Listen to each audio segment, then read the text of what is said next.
मध्य प्रदेश की विंध्य पहाड़ियों में एक शहर है, मांडू। ये सिर्फ किला नहीं है, बल्कि एक पहेली है, जहां इतिहास और रहस्य एक दूसरे में गुंथे हुए हैं। आज हम इसी जगह के एक बहुत ही गहरे राज को सुलझाने की कोशिश करेंगे। एक ऐसी भौंक जो सुनाई नहीं देती। जरा सोचकर देखिए, एक ऐसी जगह जिसे खुशी का शहर भी कहते हैं, लेकिन जिसकी हवा में एक अजीब सा भारीपन है। और ये एहसास तब और भी गहरा हो जाता है जब मॉनसून के बादल इसके पुराने खंडहरों को अपनी गोद में ले लेते हैं। ऐसा लगता है जैसे आप इतिहास के बीचों बीच चल रहे हों।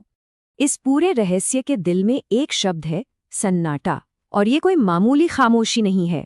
मांडू की लोहानी गुफाओं जैसी कुछ जगहों पर ऐसा लगता है जैसे आवाज को कोई सोख लेता है। और इसका सबसे अजीब असर होता है कुत्तों पर।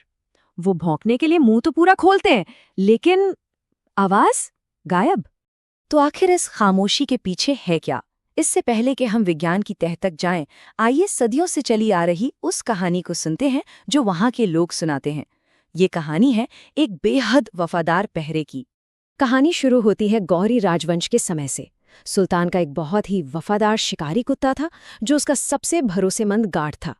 कहते हैं उसकी सुनने और सूंघने की शक्ति इतनी तेज थी कि वो 5 मील दूर से दुश्मन की आहट को भांप लेता था।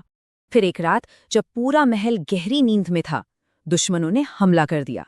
वो महल के नीचे बनी गुप्त सुरंगों, जिन्हें तहखाना कहते हैं, उनके रास्ते से अंदर घुस आए। उनका एक ही मकसद था, सोते हुए सुल्तान को खत्म करना।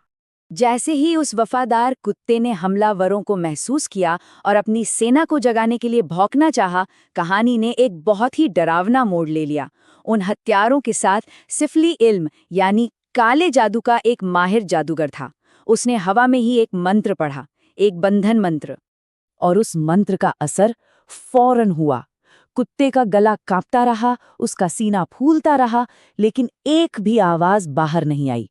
उसकी भौंक को जैसे हवा ने ही चुराकर उन पत्थरों में हमेशा के लिए कैद कर दिया। और उसी खामोशी में उसकी हत्या कर दी गई। और कहते हैं यहीं से उस श्राप का जन्म हुआ।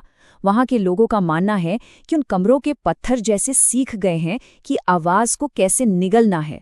और आज भी जब कोई कुत्ता उन जगहों पर जाता है तो पत्थर उसकी भौंक को उसी तरह निगल जाते हैं। तो सवाल ये उठता है कि क्या ये सिर्फ एक कहानी है, एक जादूगर का श्राप जो सदियों बाद भी जिंदा है, या फिर इस रहस्यमयी खामोशी के पीछे कोई ठोस वैज्ञानिक कारण छुपा हुआ है? चलिए अब इस पहेली को विज्ञान की नज़र से देखते हैं।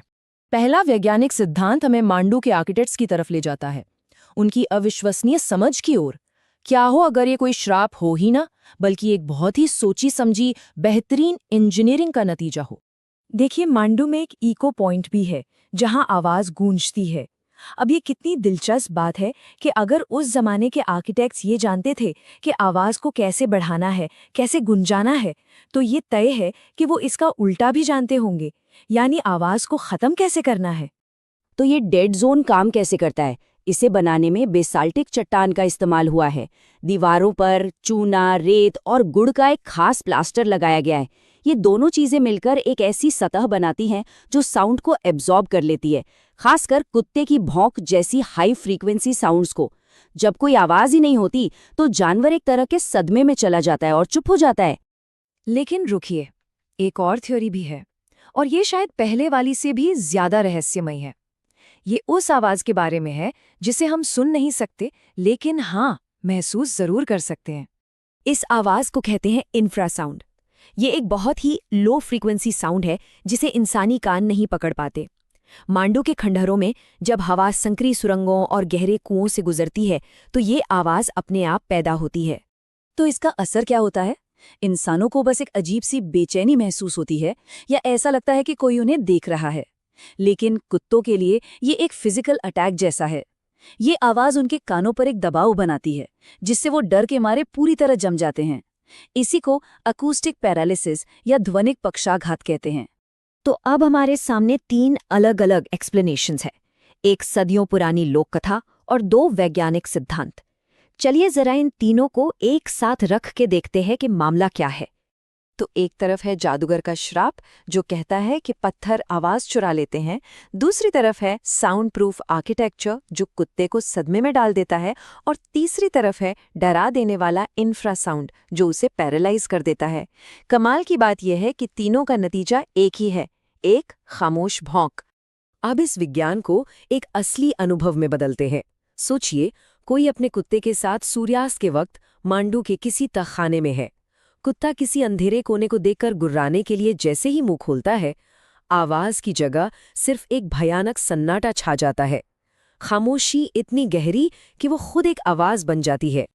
और यहीं आकर एक बहुत ही दिलचस्प ख्याल सामने आता है। क्या हो अगर ये श्राप और विज्ञान दोनों एक ही सिक्के के दो पहलू हों? क्या हो अगर मांडू के आर्किटेक्ट्स ने जानबूझकर ये साउंड प्रूफ कमरे और इंफ्रासाउंड पैदा करने वाले स्ट्रक्चर बनाए हों, एक साइकोलॉजिकल हथियार की तरह, ताकि घुसपैठियों को बिना शोर किए डराकर भगाया जा सके। तो अगली बार जब कोई किसी पुराने श्राप या रहस्य की बात करे तो एक पल के लिए रुकना चाहिए। क्या वो सच में कोई अलौकिक शक्ति है, या फिर ये बस एक ऐसा विज्ञान है जिसे हम आज भूल चुके हैं?